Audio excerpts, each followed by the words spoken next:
I'd let you know. So today is May 28th. It is 2017, so far I'm right. Our sermon topic is the Valley Divine Principle, Volume 1. And today is about Memorial Day. Since tomorrow we'll celebrate Memorial Day, and it's so important in the understanding of the Divine Principle, Memorial Day is a giant day in our understanding of human history.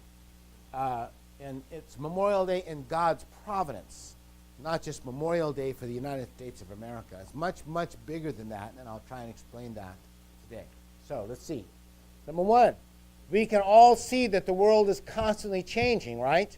The world in the last 100 years from 2017 is dramatically different. Nations rise and fall, countries go and come, communism came and went, and all these different kinds of things happened, but the world goes on. We think our world has changed most dramatically. Our world has changed most dramatically in the last 500 years than in all the previous thousands of years of human civilization. You know, I won't show today, but sometimes I show the technology from ancient Egypt until the 19th century, or say the 17th century, was actually pretty similar. It was still a wood and stone culture. There was no electricity, there was no science, there were no telescopes, no understanding of the world. But in this 500 years, we've learned all about the universe, invented motors and nuclear power, and science has come a long way. Everything changed. And by the way, religion has changed the world, and specifically the Christian religion has changed the world. And I thought today I'll try and show that a little bit. Today we'll discuss a few of the important events through the eyes of the Divine Principle, centered on this day, right? Memorial Day. And I thought just because it is Memorial Day here in the USA, what does it mean? What does it mean? So let's look at it. This is from Harriet Tubman's book. Remember I gave you a talk about Harriet Tubman recently, and I read her book. This is her eyewitness testimony of slavery in the South in the United States, right? She says, at 13 years old, she reports, she had heard the shrieks and cries of women who were flogged in the Negro quarter. She had listened and groaned out in prayer, "O Lord, have mercy." She herself had scars on her neck and back that lasted her whole life from being whipped and from being beaten, right? She had already seen two older sisters taken away as part of a chain gang. She had seen the agonized expression on their faces as they turned to take a last look at their old cabin home, and watched them from the top of the fence as they went off weeping and lamenting till they were hidden from her sight forever, right? They had separated her family. She had been beaten. She could only rest a little bit because somebody had hit her with a 5-pound weight in her head, and she had suffered like brain damage her whole life, by the way. Every once in a while she would just pass out. So she had historical problems. And then here's one of the stories of one of the men that she rescued. It goes like this. She helped a slave named Joe to escape. Now, in the story, Joe gives his own testimony, by the way, because he escapes and goes to Canada, where he's safe, gets married, has a whole life ahead of him, by the way. He says this is how it was. Joe was described as a very strong, powerful, and intelligent African-American man, right? And by the way, he was foreman for a certain slave owner, and he got all the work done. He was sharp as a tack. He was very intelligent, worked hard, and was very faithful. He was so faithful and successful that another slave owner wanted to buy him, bought him for a very high amount of money, right? So being that valuable, he sold at a very high price. They said, I think it was $2,000, because he was such a strong worker. So he says what happened was his new master began by beating him, And he said in his heart, I've been faithful, I've worked hard, I've been a great employee or slave. I've done all these things, and what they do to me is beat him, right? They beat him like this, he said, till blood came from his body. And the master said, well, I'm just going to do this. You are a good guy, but I'm doing this to show you who's the boss around here since you're my new slave, right? He said he decided to escape, and he escaped to Canada with Harriet Tubman the very next day. He just wouldn't live. And by the way, they understood that escaping, if they caught you while you were escaping, they would torture you to death in front of the other slaves to make sure other slaves would do so. It took a lot of courage. is that Harriet Tubman always carried a pistol. And her pistol wasn't so much to fight the bounty hunters, but to tell her slaves, you can't go back. Once we go on this journey, you're coming with me. And because they would know all the secret places that people would help them. Anyway, I gave that sermon. I talked a lot about her. But this is the state of slavery. That's this eyewitness account of the state of slavery before Christianity abolished slavery in the South, right? So this is called the first Memorial Day. This is David W. Blight described the day. This was the first Memorial Day in the United States. African Americans, who made the first Memorial Day? African American freed slaves made the first Memorial Day, by the way. African Americans invented Memorial Day in Charleston, South Carolina. What you have there is black Americans recently freed from slavery, announcing to the world with their flowers, their feet, and their songs what the war had been about. What they basically were creating was the Independence Day of a second American Revolution, right? First American Revolution freed white people.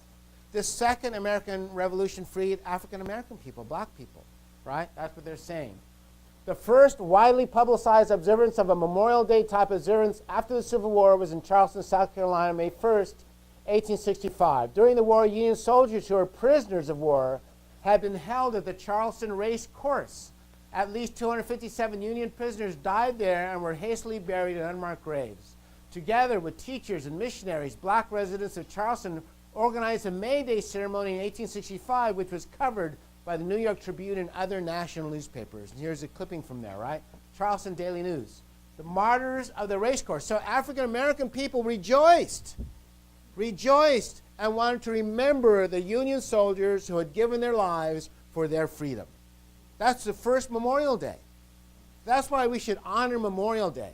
And that's why we should never forget Memorial Day, because this isn't just about a civil war or saving the Union. This is about freedom for all mankind. It says the ceremonies of the dedication of the ground were buried.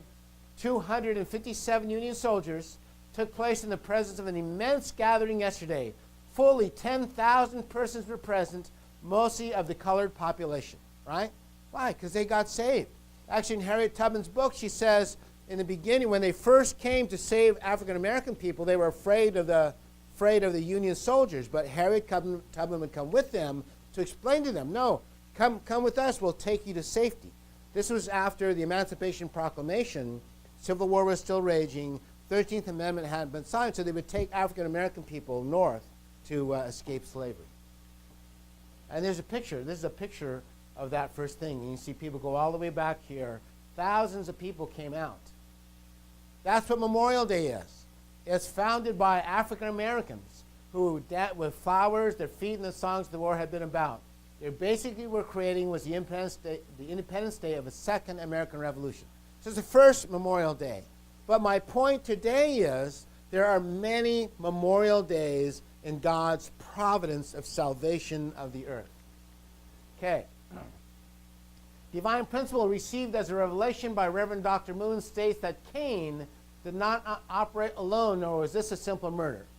Our perspective of life is these wars, whether they're worldwide wars or small wars or national wars, follow all the same pattern of the original war between Cain and Abel. And that the wars on earth represent the spiritual battle between Satan's side and God's side.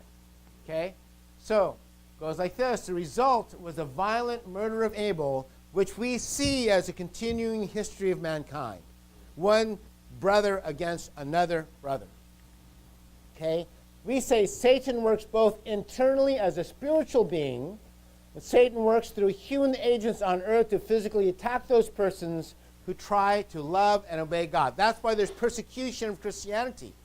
That's why when certain countries like communist countries take over a country, the first thing they do is kill religious people. And they don't just kill religious people. They usually torture religious people to death. Where does that come from? It comes from, we believe it comes from a spiritual source or nature called Satan. Okay. Remember I told you about Isaiah. This is from Isaiah. This is not the whole chapter, only part of the chapter. How you have fallen from heaven, morning star, son of the dawn. That's what Lucifer means. Actually, this doesn't say Lucifer. It says morning star, translated from Greek to English, it becomes Lucifer. You have been cast down to the earth. You have once laid low the nations. You said in your heart, I will ascend to the heavens. I will raise my throne above the stars of God. I will sit enthroned on the Mount of Assembly, on the utmost heights of Mount Zaphon or Mount Zion. I will ascend above the tops of the clouds. I will make myself like the Most High, but you are brought down to the realm of the dead, to the depths of the pit. If I had time, I'd give you the whole chapter, and you'd see this is about Lucifer, Satan.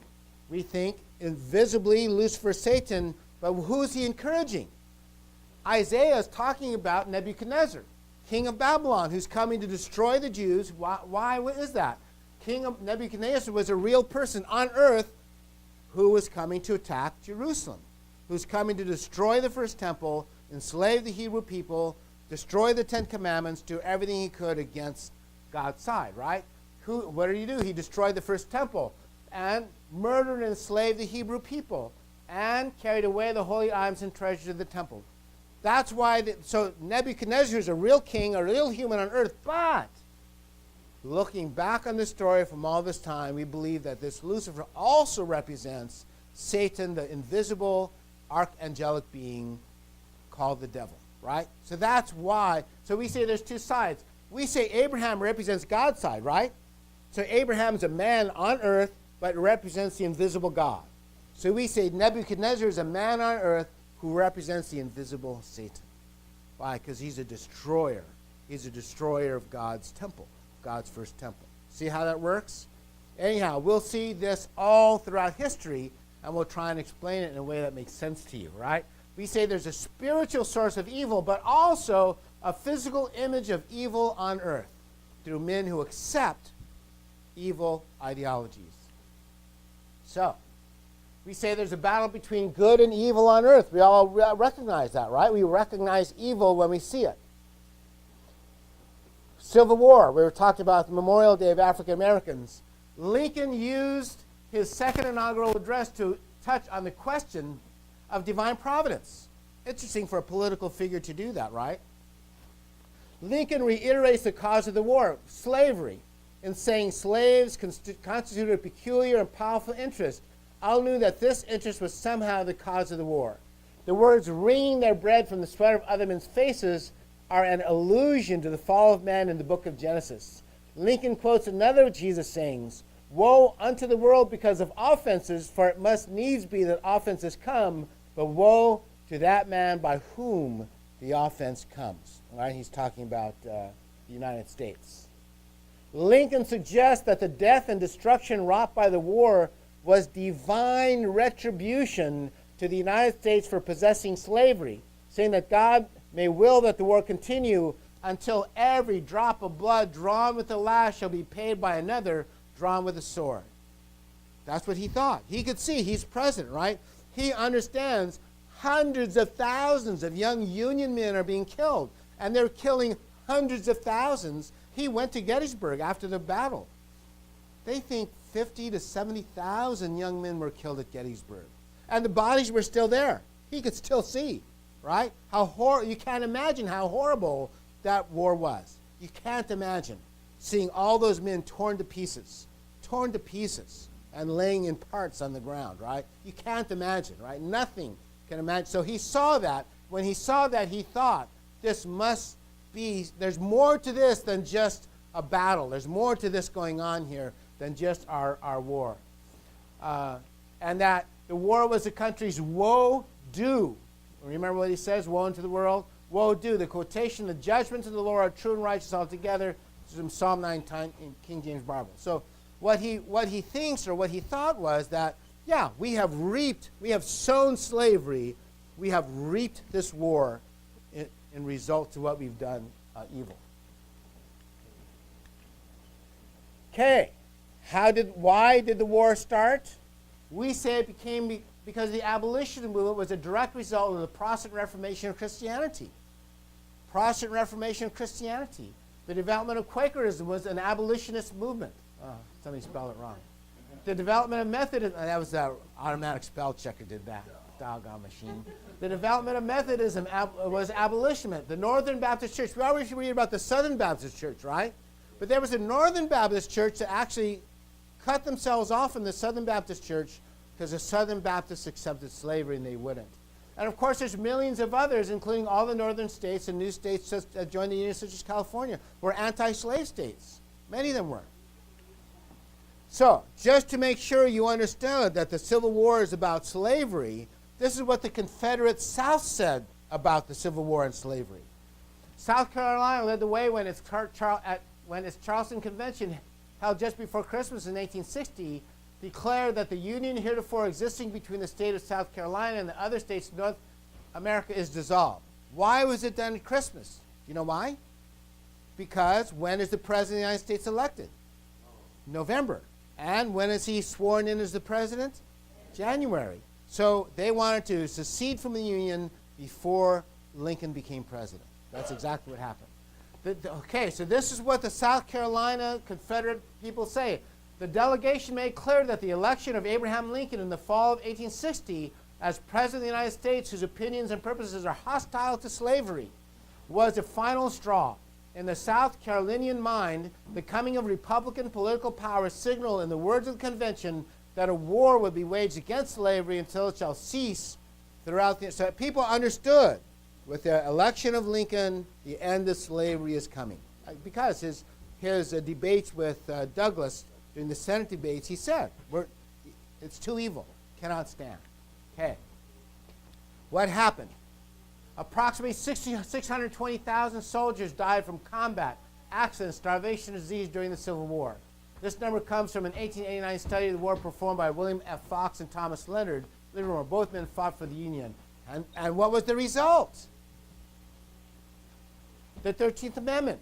On January 31st, 1865, and ratified on December 6, 1865, the 13th Amendment abolished slavery in the United States. Is it clear? This war was fought between good and evil. The good side said, Christian movement must abolish slavery. The evil side said, no, we must keep slavery, and we'll fight you to defend the right to beat, torture, murder, and kill people. Does that make sense? Good side wins. We say this represents Cain versus Abel on a nationwide level, and the Abel side won. Who attacked who, by the way, first? Did the South attack the North first, or the North attack the South first? South attacked the North first. Or we say that's the same as Cain attacking Abel first. For some, exactly right. Okay, that's what Memorial Day is about. It's about African American people rejoicing that now they're free, and they understood the cost. The cost was not only the 257 men who were buried in Carolina, but the 620,000 men and women who were killed during Civil War. So they wanted to honor that, right? And we say that's not the last Memorial Day. There are many more Memorial Days. We always, Divine Principle expresses the internal cause of World War I. World War I, when Jesus was about to die, in the book of Matthew, he talks about, listen, in the last days, there's going to be wars and rumors of wars. We think Divine Principle explains his statement through the Civil War, Revolutionary War, Civil War, and all these other consequent wars. Internal cause of World War I. One, during this time, Christianity is growing to immense power. America is growing to immense power under the ideals of Christianity. World War I is what began in what, 1914? 1865 is the end of the Civil War, so the end of slavery happens. This incredible industrial growth in the United States happened based on many Christian kinds of persons. We'll talk about one of them today, McCormick.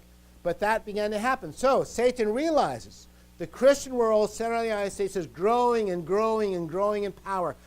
Satan realizes I must stop it, or the whole world will become democratic and free. We're halfway there, by the way.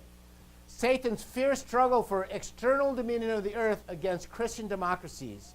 Throughout Western civilization, the ideals of Christ are being manifest, ending slavery, creating tremendous prosperity. Christian missionaries around the world are preparing for the second coming of Christ. So we say Cain strikes Abel on a worldwide level. Kaiser Wilhelm, the Second Reich of Germany, Austria-Hungary, the Ottoman Empire represent Adam and Eve and Archangel on a Cain-type side, right? USA, France, and England represent Adam, Eve, and Archangel on Abel's side. We say this is an indemnity condition to restore restoration of the three blessings on a worldwide level if the able side wins, right? The results were indemnity conditions accomplished. Christian democracies defend themselves with the help of the USA. Evil is defeated, but they don't succeed completely. So I'll show you what happens. This is what the geography of the world looked like in 1914. This is a map of 1914, right? If you look here, this is the United States, Canada. Canada is a part of England. And almost all of Central and South America is independent. I believe that's Belize, French Guiana, and a couple of colonies. But if you look at Africa, I'll show you this one better. Let me show you this one better. In almost all of Africa, there are no independent countries. All of them are colonies, German colonies. So if you looked at this and you took the time, you'd see blue. This all belong to France. Here's France, and they all own all these colonies here. Remember Vietnam? They owned Vietnam until 72. They got out. Madagascar. British Empire. British Empire here. These are commonwealths, but these are slaves. Here's India. Here's Burma. This is all British Empire. Is that right? Yeah. All British Empire. All British Empire. Britain owned all this land here. Britain owned all these countries, and including India. All these countries are owned by England. So Kaiser Wilhelm, and you have to understand this meaning, the external meaning of World War I. If the Germans, the Ottoman Empire, here's Germany, here's Austria-Hungary, and here's the Ottoman Empire. If they actually could conquer England and France, then they get all this. All this goes to England and France. It's obvious to the Germans at the time, if we could defeat this little itty-bitty island nation of England, we get all this. What would the world be like now? Think about it. What would the world be like now if the Ottoman Empire took half of this? Germany took part, Austria took part, and the Ottoman Empire, the Muslim Sultan, was now in control of all this land. What would happen to you now? Odds of you being free are pretty slim at that point, because now this whole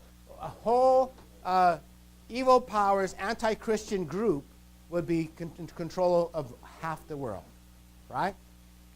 That's what this means. Kaiser Wilhelm, Germany, Austria-Hungary, the Ottoman Empire started to conquer England and France to gain their colonial territories. India, South America, not South America, Africa. Kaiser Wilhelm was an archangelic nation on Satan's side. You read about him. He was an evil egotist. Anyhow, Austria-Hungary, kind of an Eve nation. Ottoman Empire was the Sultan of Islam, the most powerful leader and the only leader of Islam at the time. If they had defeated England and France and taken all that land, where would we be now, right? So we say they represent Satan's side because obviously the Islamic side is anti-Christian. Kaiser Wilhelm was not particularly Christian. The USA, France, and England are the Adam, Eve, and archangels on the Abel-like side, and of course relative positions. Are they purely good? No. England and France were colonial powers, and they were evil in their colonial powers, by the way. They misused their authority.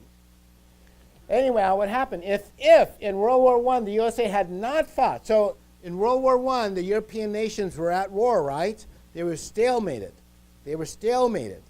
Maybe the Ottomans could have, and Germans and Austrians could have won, except that the United States became part of that. What was the real reason was? Because Kaiser Wilhelm decided to institute his submarine force against American shipping. And so finally we were dragged into war in 1917. If in World War I the USA had not fought to save Western Europe, then the entire Asian world and Africa would have become slaves to Kaiser Wilhelm and the Ottoman Muslim Empire. Result? Evil plans foiled by the U.S. Marine Corps, right? Of course, the foundation for World War II, anyway, you can read about the U.S. Marine Corps in World War I, how they defeated Germans and just changed everything. Suddenly, they were winning, right? Okay, but not without loss. Here's another Memorial Day, right? This is the cemetery. This is Aisne-Marne, France, the 42.5-acre Aisne-Marne Cemetery and Memorial in France. Its headstones lie in the sweeping curve, sits at the foot of the hill where stands Belleau Wood, right? Big giant battle Marines fought. The cemetery contains the graves of 2,289 war dead, most of whom fought in the vicinity and in the Marne Valley in the summer of 1918, which turned the tide against whom we would describe as evil forces in the world. Save France, save England, save the United States, and save the world from the dominion of an evil tripartite. Does that make sense? But this should be another Memorial Day for us, isn't it? All those soldiers who died defending the world from this evil. There's a different cemetery, right? It's a different cemetery. 4,153 of the U.S. military dead.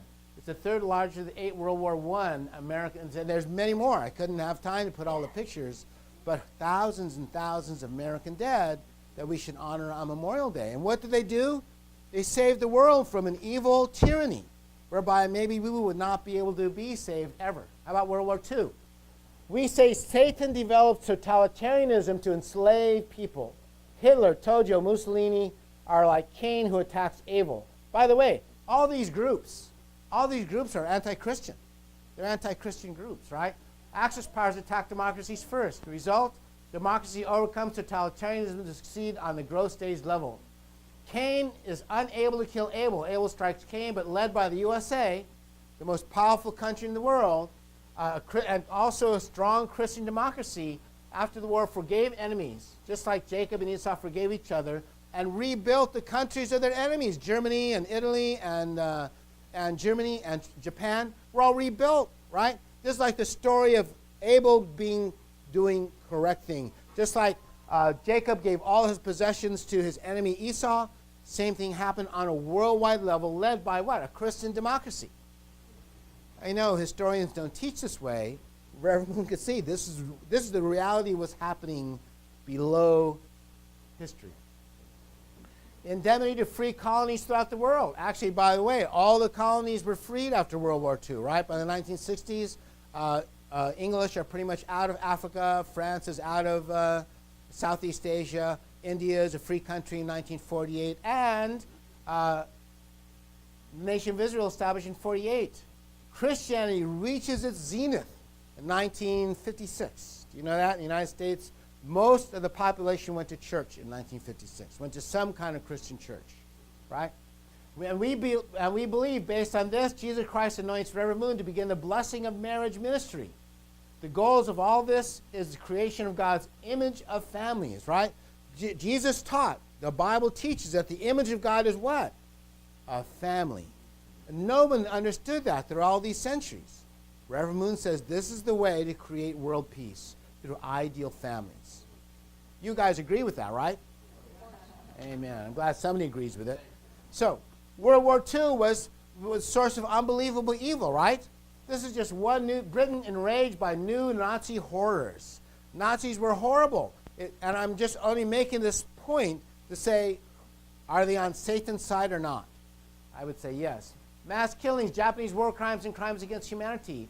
R.J. Rumel, a professor of political science at the University of Hawaii, estimates that between 1937 and 1945, the Japanese military murdered nearly 3 to over 10 million people.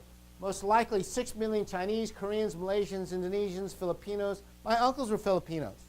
My uncles escaped. We lived through World War II. And they testified that it was absolutely true. They had a horrible time. Reverend Moon's Korean. Read his autobiography. He testified to the atrocities against his own family and himself during that time, including Western prisoners of war. According to Rommel, in China alone, during 1937 and 1945, approximately 3.9 million Chinese were killed, mostly civilians, as a direct result of Japanese operations, and a total of 10.2 million Chinese were killed in the course of the war. The most infamous incident during this period was the Nanking Massacre in 1937 to 1938, when, according to the findings of the International Military Tribunal for the Far East, the Japanese army massacred as many as 300,000 civilians and prisoners of war, although they accept the figures somewhere in the hundreds of thousands. They think it's more. Actually, a Chinese young lady asked her mother, or grandma, what happened in World War II. She wrote a book about it. And she went and found, she said Chinese didn't want to talk about what's called the rape of Nanking because it was too horrible. What happened to them was as bad or worse than the Holocaust. Anyhow, my point is that there is a good side in this war and there's an evil side in this war. Right? Now this is what? The cemetery in Europe for American soldiers who defeated Nazi Germany, right? Thousands upon thousands. Brittany, France. American Cemetery Memorial in France covers 28 acres. 28 acres of crosses of rolling farm country near the eastern edge of Brittany and contains the remains of 4,410 of our war dead, most of whom lost their lives in Normandy and Brittany campaigns 1944. The cemetery is located on the side of the temporary American St. James Cemetery, established on August 4, 1944 by the U.S. Third Army. It marks the point where the American forces made the breakthroughs from the hedgerow country of Normandy and the plains of Brittany during the offenses around Avranches. Sorry, I can't pronounce it correctly. But anyway, there's hundreds. There's not hundreds, but there's so many cemeteries. We couldn't show all the pictures of those cemeteries, right? This is the cemetery at Omaha Beach. This cemetery at Omaha Beach. Thousands of Americans are interred there, right? Thousands of Americans. Again, you can wonder, what would have happened if Americans had not joined the war to defeat Adolf Hitler and all these various enemies of mankind? Can you imagine if Adolf Hitler now owned all of Africa or China or any of all these countries? It would be impossible for us to survive, right? So we say Christian democracies, that is the First World War. This is World War III now. Christian democracies, which is the first world, versus atheistic communists, which is considered the second world, and other countries which are considered third world countries. You've heard that phrase, right? That's where it comes from. Communist countries were second world, Christian democracies were first world, third world countries were all those non-aligned countries. Doesn't mean poor, it means non-aligned. Okay? If the Christian democracies had been defeated by the Soviet Union, Red China and others, then the world would have been plunged into worldwide atheism and slavery. We know what they did in their own countries, right? We know what communists did in the Soviet Union. This is called the Black Book of Communism. Crimes, Terror, Repression is a 1997 book edited by Stephanie Courtois, who includes contributions by several European academics, documenting a history of repressions, both political and civilian, by communist states, including genocides, extrajudicial executions, deportations, and artificial famines. Artificial, man-made famines that killed millions of people in their countries. The book was originally published in France as Le Vir Noir. Oh, yeah, I can't. How do you pronounce that? Yeah, I never get that. Crimes, Terror, Repression. Anyway. So, it's called the Black Book, right? Estimated number of victims. In the introduction, editor Stephanie Courtois states that communist regimes turn mass crime into a full-blown system of government. According to Courtois, the death toll amounts to 94 million people that they could count. The breakdown of the number of deaths given by Courtois is as follows: 65 million people in the People's Republic of China, 20 million in the Soviet Union, 2 million in Cambodia, 1.7 in Ethiopia, 1 million in the Eastern Bloc, 1 million in Vietnam, 150,000 in Latin America by South, Shining Path, all those crazy groups now. Now Venezuela is suffering right now. 10,000 deaths resulting from actions of the international communist movement and communist parties. These are people who were just killed by terrorism around the world, including Americans and other people, just killed by terrorists, communist terrorists. One of those fights was in Korea itself, right? One of those battles with communists was in Korea itself. This is in honor of those men and women from Columbia County who served in memory of those who died defending a country they never knew and a people they never met, right? Americans went to Korea to fight communism and unfortunately were killed there, right? So this is a picture from Amnesty International of a current communist prison death camp in North Korea. It's occurring now. They're killing millions of people, right? North Korea, a country of 22 million, up to 3 million of its people have starved to death in the last 10 years. More than 40% of North Korean children now suffer from chronic malnutrition. So you can imagine if the world had been taken over by all communists, if American soldiers had not fought to end or stop communism, where would you be today? Of course, this is the American fleets, right? And you know what this is? This is a cemetery in South Korea. Cemetery in South Korea, right? In April 1948, Reverend Moon was arrested a second time and sentenced to 5 years of hard labor in Hungnam prison. He is among the first of the Christian ministers sent to the Soviet-style North Korean gulag. Hungnam was an extermination camp where prisoners were deliberately worked to death. Few lasted more than 6 months, yet that horrific concentration camp Reverend Moon survived for nearly 3 years. Although he did not speak a word of the divine principle, many of his fellow prisoners looked to him for spiritual strength and became his disciples. Many of them are still there in our church, by the way. This is Hung Nam. On June 25th, 1950, United Nations and American forces under General Douglas MacArthur rescued the beleaguered South. 1 month after the capture of Seoul, UN forces reached the gates of Hung Nam prison. Knowing the UN forces were near, the communist prison authorities began to evacuate the prisoners. Execute the prisoners. The prison camp was liberated by UN forces just hours before Reverend Moon's scheduled execution. Right? By the way, this is the U.S. Navy bombing Hung Nam Harbor. This is from, let's see, it says the name of the ship. Sorry, the USS Corregidor, I think it is. A U.S. Navy heavy cruiser, St. Paul, fires her 8-inch guns at Chinese entrenched threatening the evacuation from Hung Nam in 1950. That was later, by the way. So that's Hung Nam. That's Hung Nam Harbor being destroyed by the U.S. military. Morning of December 25th. We read that one already. Okay, this is important to us on Memorial Day. No one has been more grateful to the U.S. Armed Forces than Reverend Moon, right? Remember in 2012, he sent the Little Angels Korean folk dance group all around the world to thank the U.S. Armed Forces for their part in saving himself, South Korea, and the world from communist tyranny. He said clearly, if they had captured South Korea, Japan would be next. And it would be, same thing, it would be a worldwide hegemony against Christian democracies. Right? Remember this? Remember that? Ah, look, there's John Kenny with the hosting. We hosted the Little Angels here at Camp Pendleton. That's Pastor Frank with Reverend Pak. And this is the Chosen River Monument that Colonel Pak decided to give his speech and things like that. And actually, true parents went all around the world to accomplish that, right? Here's Little Angels here, and they went all around the world. Reverend Moon said, nobody's thanking the American Armed Forces on the 60th anniversary of the liberation of South Korea.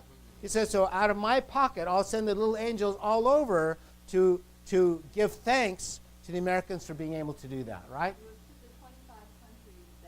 Yeah, 25 United Nations countries.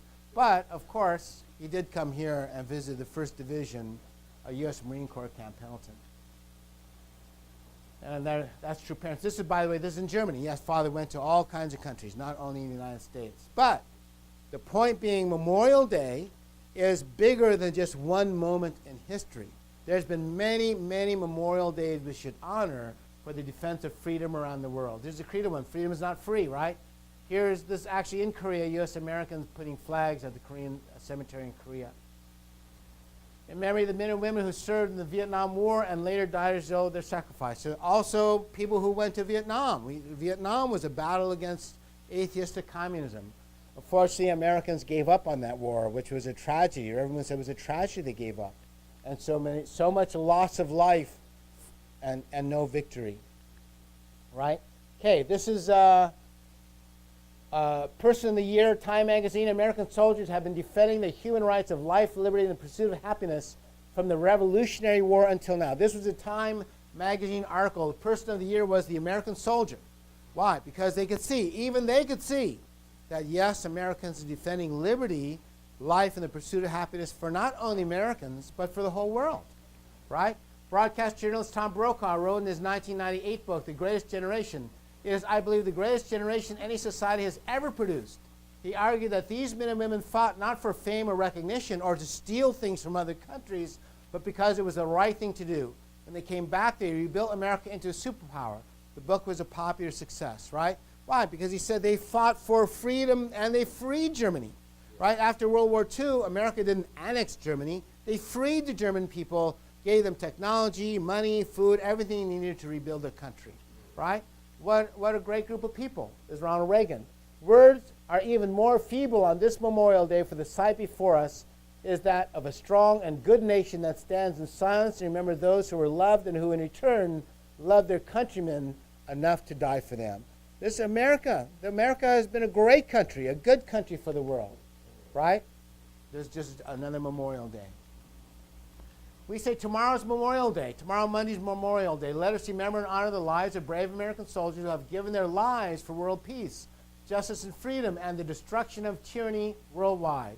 Those brave members of the U.S. military and its allies who have stood in the gap around the world to protect and have given their lives for the benefit of many. Okay, we say there's an internal side between all these wars and ideologies. The reality is a war of ideologies. Here's a book called The Victory of Reason. We say the internal side of World War II. Why could the able side always win? Why couldn't the tyrants defeat the able side or the American side? It's because of the ideology of Christianity. The ideology of Christianity led to prosperity and technological advance and scientific invention. That's why. If we lose the ideology of Christianity, then we'll lose future wars. And that's something everybody should understand, especially young people. Right? Memorial Day is honoring those Americans who were killed, creating a world of relative peace, freedom, and prosperity throughout the world. But that world of peace and freedom comes from God. It was Christians that defeated these evil empires. No one can imagine if the Kaiser Wilhelm, the Ottoman Empire, and the Austrian-Hungarian Empire had won the First World War. We couldn't imagine how terrible a world it would be. No one could imagine what the world would look like if the Axis powers of Nazi Germany, Imperial Japan, and Fascist Italy had defeated the West in World War II, right? Can't imagine the horror of it. No one can imagine the horror of the world if the Marxist Soviet Union, Mao Zedong, or Kim Il-sung had won the Cold War. We couldn't imagine. The first thing they would do is kill you, the religious people of the world. That's the first thing they would do, right? All these had anti-Christian ideologies. So that's why we want to teach obtaining, knowing, loving a Christian ideology isn't just for you individually, it's for the sake of mankind. So, defend the weak and the fatherless, uphold the cause of the poor and the oppressed, rescue the weak and the needy. Let's remember our servicemen who are still in the service, by the way. I thought Justin Harding is still on the front line. God bless him. Our son's, he's on the front line of Korea with his guard dog here. He's a U.S. Marine. Also, our young men from our own church in San Diego are still in the military, still actively patriotic, and the world hasn't changed from evil people who would decide to kill you if they could, right? All our young men who are here serving, including Jonathan Young Ship Stefan. God bless him. He's in boot camp right now as we speak. Let's pray for them and hope for their well-being, their safety, and that there is no more wars. There are no more wars to fight. We say there are internal causes of these great wars as much as external causes, right? Reverend Moon teaches that it is atheism versus Godism, that Godism is based on familyism, right? This is Reverend Moon. This is his council lecture manual where we went all over the world, teaching it's Godism versus atheism. It's not just one religion, it's Godism versus atheism, and that the real internal cause of these wars are anti-Christian atheistic ideology. That's the real cause of these wars. And if we could just teach real Godism, then we could end these wars throughout human history, right? No one has suffered more persecution in the 20th century than Reverend Moon. How come? Because his teaching of truth is the deepest truth of God and will destroy the world of Satan, creating true families, true love, honoring God, respecting ourselves as sons and daughters of God, respecting our neighbors as sons and daughters of God. That's what will cause the end of war and the end of fighting, right? This is from his 43rd speech on true Day of All True Things. When God created you, he had to invest in himself with absolute faith, absolute obedience. So even God himself had to be absolute in the creation of yourself. You should invest in the creation and all things in this fashion. You should invest in your object partner in this way. That means as husbands and wives, as parents and children, whoever your object is, you have to invest with all your heart and all your soul with absolute obedience and absolute love, right? You should invest. If you can do so, God can be your very own. You'll be close to God. When you go to a Korean house, there's a living room or anpang. The owner is usually there. Then there's often a study, and the father is usually there. Then who is the owner in the living room? It's the grandfather. The mother is there to embrace all the children and unify them with the father, and through them to the grandfather. So what's he saying? He's saying God's like the grandfather. I don't know about your house, but in my house, children were never, they never wanted to, by the way, but could never be allowed to mock or attack or hurt a grandparent. Is that the same in your house? Yeah, absolutely. That's how we should feel about God. There should be impossible to attack God as our grandfather, as our true parent. Right? Should be impossible. That's what Reverend Moon's talking about. He says this, everything I say is based on experience. On the basis of absolute faith, God then applied absolute love and absolute obedience to create his true object partner, which is you. That is why he invested in the creation of all things. With all his heart, he invested to create all things for his object partner. He did so that he could create all the elements, plants, fruits, and all creation that would become nourishment for all humanity and become the elements to create his perfect object, humanity. He created with a heart to give joy to his object partner. That is why we must have deep respect and reverence for all of creation. With this heart, we should appreciate that the creation given by God is there to nurture and sustain us. This was done on the foundation of absolute faith, absolute love, and absolute obedience by God to you. Does that make sense? This is the ideology that Reverend Moon believes will end war. If we come to understand, what's the opposite ideology? That there is no God, that all things are just things. All people are just things, or just animals. And you can do with animals whatever you want. You can do with things whatever you want, right? That's a materialistic, atheistic ideology that the left uses to suppress religion and make you feel that there's no hope in this world. But it's not true. God is good. God did make things in 100% love for you. However, Reverend Moon says the creation has never experienced true joy. That's why he says this is the day of all true things, right? The creation has never experienced true joy because the whole investment of God in creation was for the day that it could sustain God's true object partners of true love.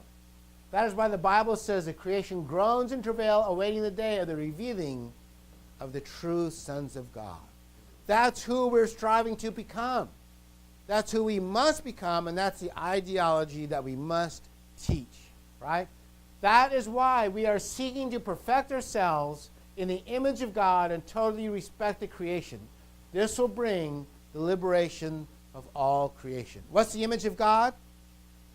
Adam and Eve, true children, and a 3-generation family. That's the image of God on earth. That's the true ideal image of God on earth. So we are all striving to know the love of God and to return the love of God. Reverend Moon and his wife are blessed and anointed by Jesus Christ and the Holy Spirit to bring peace to this world. Peace through ideal families. Amen? Amen. God bless you. Thank you very much for listening to me.